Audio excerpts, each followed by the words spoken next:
Hello students, कैसे हैं आप लोग। आई होप आप लोगों की पढ़ाई बहुत अच्छी चल रही होगी। देखिए, आज का जो हमारा टॉपिक है वो है एल्बिडो, जो कि बहुत ज़्यादा इम्पॉर्टेंट टॉपिक है ज्योग्राफी का। तो सबसे पहले हम लोग डेफिनेशन से शुरू करते हैं। देखिए, एल्बिडो जो होता है ना, वो किसी भी सरफेस के ऊपर कोई, मान लीजिए कि कोई भी ऐसा रे आ रहा है, ठीक है। मान लीजिए कि किसी भी सरफेस के ऊपर अगर कोई रे आ रहा है और वो रे क्या हो जाएगी, टकराएगी। अगर वो रे टकरा कर यहाँ अवशोषित हो जाती है तो आप बोलेंगे कि एल्बिडो क्या है, कम है। लेकिन वो क्या होती है, टकराती है और डायरेक्टली रिफ्लेक्ट हो जाती है, तो आप बोलेंगे कि एल्बिडो क्या है, ज़्यादा है। यानी कि जब सूर्य का प्रकाश किसी भी सतह पर पड़ता है तो उस सतह के द्वारा परावर्तित यानी रिफ्लेक्टेड प्रकाश की मात्रा और कुल आने वाले प्रकाश की मात्रा के अनुपात को क्या बोलते हैं, एल्बिडो बोलते हैं। यानी कि reflected light upon incident light, उसको आप क्या बोलते हैं, एल्बिडो बोलते हैं। जनरली एल्बिडो का जो वैल्यू होता है वो 0 to 1 के बीच होता है, इस बात को भी याद रखना है आप लोगों को। उसके अलावा एक बात याद रखिएगा कि जो 0 होता है ना एल्बिडो, वो क्यों होता है, कब होता है, तो जब सतह सारा प्रकाश क्या कर लेती है, एब्जॉर्ब कर लेती है। यानी कि सारा प्रकाश क्या कर लेती है, सोख लेती है, ठीक है। कुछ भी वो रिफ्लेक्ट नहीं करती है। तो इस टाइम पे जो हमारा एल्बिडो का वैल्यू होगा वो होगा 0। जैसे फॉर एग्जांपल मान लीजिए कि कोई भी ऐसी काली सतह है, ठीक है, ब्लैक सरफेस है। अगर ये ब्लैक सरफेस है मान लीजिए, तो ये क्या करेगी, ब्लैक सरफेस जो आने वाला रे होगा वो बिल्कुल उसको सोक कर लेगी। अब यहाँ पर उसको कंप्लीटली सोक कर लेगी, तो यहाँ पर वैल्यू होगा एल्बिडो का 0। 1 कब होगा, जब सतह सारा प्रकाश ही परावर्तित कर दे, तो वहां पर क्या हो जाएगा, एल्बिडो 1 हो जाएगा। जैसे यहाँ मान लीजिए सारा उसने क्या कर दिया, परावर्तित कर दिया, तो यहाँ पर एल्बिडो का मान क्या हो गया, 1 हो गया। एक बात याद रखिएगा कि मेनली हम जो एल्बिडो होता है उसको परसेंटेज में शो करते हैं, ठीक है। इतना आप लोगों को समझ में आया। अब कोई आपसे ये पूछे कि क्या एल्बिडो का एसआई यूनिट होता है, तो आप लोगों को याद रखना है कि एसआई यूनिट जो एल्बिडो होता है उसका नहीं होता है। उसके अलावा एक बात तो मैंने आपको बताया कि इसको किस में शो करते हैं, परसेंटेज में शो करते हैं, ठीक है। इतना आप लोगों को याद रखना है। अब एक बात बताइए कि एल्बिडो ज़्यादा किसका होगा, काली सतह का या फिर वाइट सरफेस का। ज़्यादा एल्बिडो किसका होगा, मैंने आपको बताया है एल्बिडो यानी परावर्तन की क्षमता। तो अगर ब्लैक सरफेस पे सनलाइट पड़ेगा तो ऑब्वियस सी बात है कि एल्बिडो क्या हो जाएगा, कम हो जाएगा। क्यों एल्बिडो कम हो जाएगा, क्योंकि ब्लैक सरफेस होने की वजह से जो सनलाइट आएगा वो उसको पूरी तरीके से एब्जॉर्ब कर लेगा। जबकि जो वाइट एरिया है, जैसे मान लीजिए ग्लेशियर्स हो गए, ठीक है, तो ग्लेशियर के सरफेस पे जब सनलाइट पड़ेगा तो वो उसको क्या कर देगा, रिफ्लेक्ट ज़्यादा करेगा। रिफ्लेक्ट ज़्यादा करने की वजह से एल्बिडो क्या हो जाएगा, एल्बिडो भी ज़्यादा हो जाएगा। एल्बिडो को आप बेसिकली आसान लैंग्वेज में अगर समझे तो ऐसे समझ सकते हैं कि परावर्तन की क्षमता, ठीक है। तो कई बार इस तरीके के स्टेटमेंट वाला जो क्वेश्चन है वो आ जाता है। तो आपको ये बात याद रखनी है कि हल्के रंग का एल्बिडो क्या होता है, अधिक होता है, और जो डार्क कलर्स होते हैं उसका एल्बिडो क्या होता है, कम होता है, ठीक है। इतना आप लोगों को याद रहेगा। तो अब हम लोग आगे बढ़ते हैं। जैसे फॉर एग्जांपल यहाँ पर देखिए एल्बिडो जो है, सबसे पहले इंट्रो हम लोगों ने पढ़ लिया, एल्बिडो की विशेषताएं देखी, उसके प्रकार अभी नहीं देखा है। एल्बिडो और वैश्विक तापन का क्या संबंध है ये भी नहीं देखा है। देखिए, जो परावर्तिता गुणांक यानी कि एल्बिडो है उसको हिंदी में हम बोलते हैं परावर्तिता गुणांक। यहाँ पर उसका आप लोगों को फॉर्मूला दिखाई दे रहा होगा। याद रखिएगा कि टेम्परेचर और एल्बिडो का जो संबंध है वो कैसा होता है, इन्वर्सली प्रोपोर्शनल होता है। यानी कि टेम्परेचर ज़्यादा होने की वजह से जो एल्बिडो हो जाता है वो हमारा कम हो जाता है।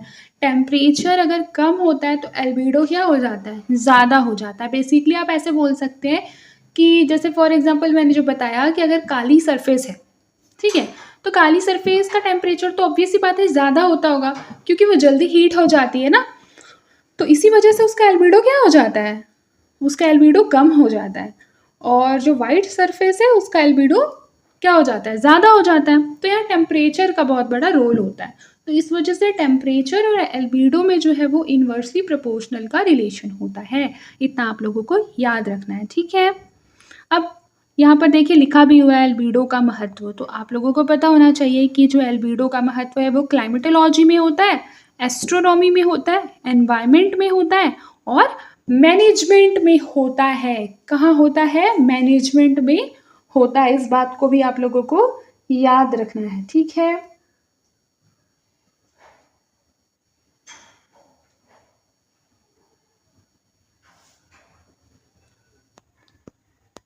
अब ये पेज थोड़ा आप लोगों को ब्लर दिखाई दे रहा होगा, लेकिन मैं पढ़कर आप लोगों को समझा देती हूँ तो आप लोग ध्यान से सुनेंगे।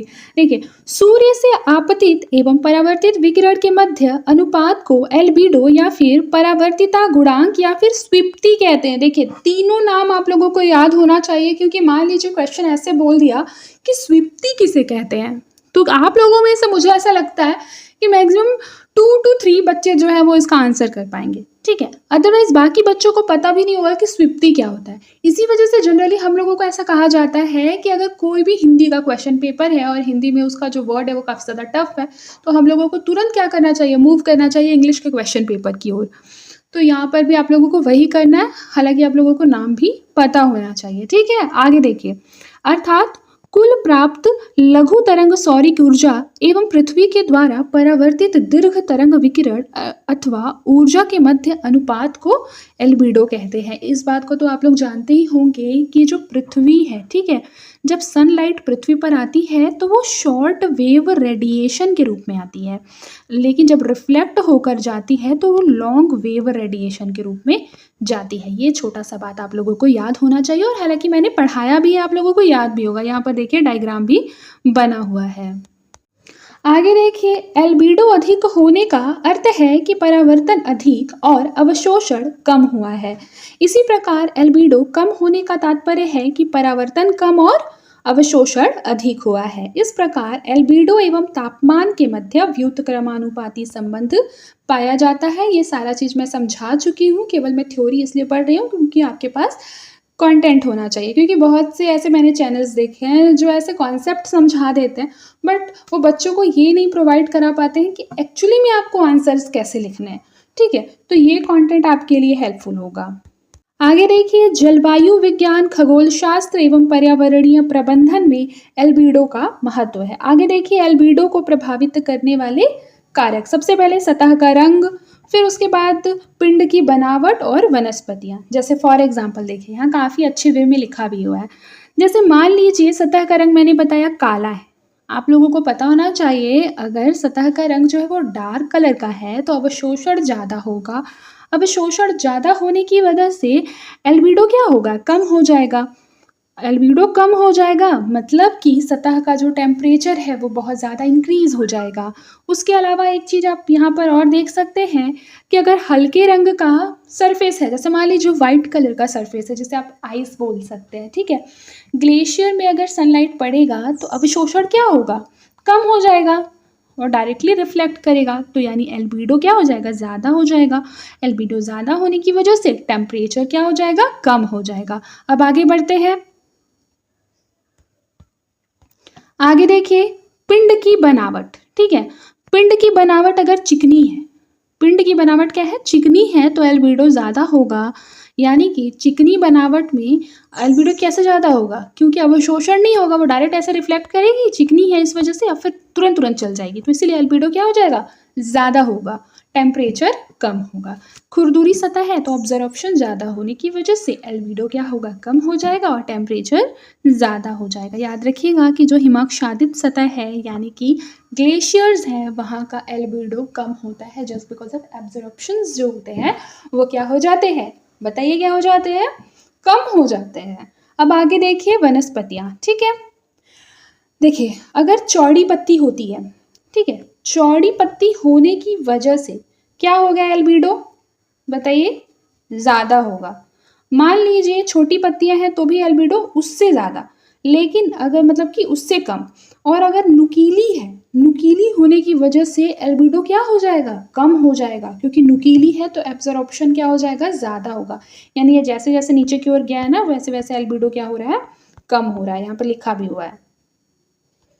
अब आप लोगों को अच्छे से दिखाई देगा, ये आप लोग इतना दूर का नोट कर सकते हैं, ठीक है। याद रखिएगा, जैसे जैसे आप नीचे की ओर बढ़ेंगे एल्बिडो क्या होगा, कम होगा।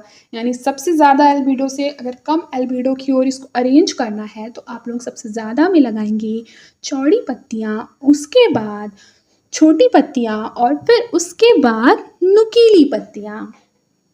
अब देखिए यहाँ पर प्रकार दिया हुआ है काफ़ी, ऐसा मैंने शॉर्ट नोट्स बना लिया था, तो मैंने इसको 1 से 2 पेज में सारा कुछ कर लिया है। जैसे देखिए, प्रकार जो है एल्बिडो के 2 प्रकार होते हैं, एक होता है पार्थिव एल्बिडो, एक होता है खगोलीय एल्बिडो। खगोलीय एल्बिडो जो है ना, वो अंतरिक्ष के अन्य पिंडों से रिलेटेड होते हैं, और जो हमारा पार्थिव एल्बिडो होता है उसका जो रिलेशन है वो किस वजह से होता है, जैसे मान लीजिए हो गया ग्लोबल वार्मिंग से, क्यों, क्योंकि वो पृथ्वी से रिलेटेड है। जैसे फॉर एग्जांपल पृथ्वी का आप लोगों को पता होना चाहिए औसत तापमान जो है वो लगभग 15 डिग्री सेंटीग्रेड, और वैश्विक तापन की वजह से पृथ्वी के औसत तापमान में अगर वृद्धि हो जाता है तो वो क्या हो जाता है, एल्बिडो कम हो जाता है। क्यों, आप लोगों को तो ऐसा लगा होगा कि जैसे मान लीजिए आप लोगों के पास एक स्टेटमेंट इस तरीके से लिखा हुआ है कि ग्लोबल वार्मिंग बढ़ने से एल्बिडो कम हो जाता है, सही या गलत। या फिर मान लीजिए लिखा है कि ग्लोबल वार्मिंग बढ़ने से एल्बिडो का मान भी बढ़ता है। तो याद रखिएगा कि जब ग्लोबल वार्मिंग होगा यानी कि सनलाइट का एब्जॉर्प्शन ज़्यादा हो रहा है, और सनलाइट के एब्जॉर्प्शन ज़्यादा होने की वजह से ही, इस बात को याद रखना है कि सनलाइट का एब्जॉर्प्शन अगर ज़्यादा होगा तो एल्बिडो कम हो जाएगा, ठीक है, क्योंकि सनलाइट का जो रिफ्लेक्शन होता है वो कम हो जाता है। तो आई होप कि आप लोगों का एल्बिडो वाला जो टॉपिक है वो समझ में आ गया होगा अच्छी तरीके से। अब नेक्स्ट वाला क्लास है उसमें हम लोग पृथ्वी का ऐसे ऊष्मा बजट देखेंगे, और टेम्परेचर से किस वजह से रिलेटेड होता है वो सारी चीज़ें देखेंगे।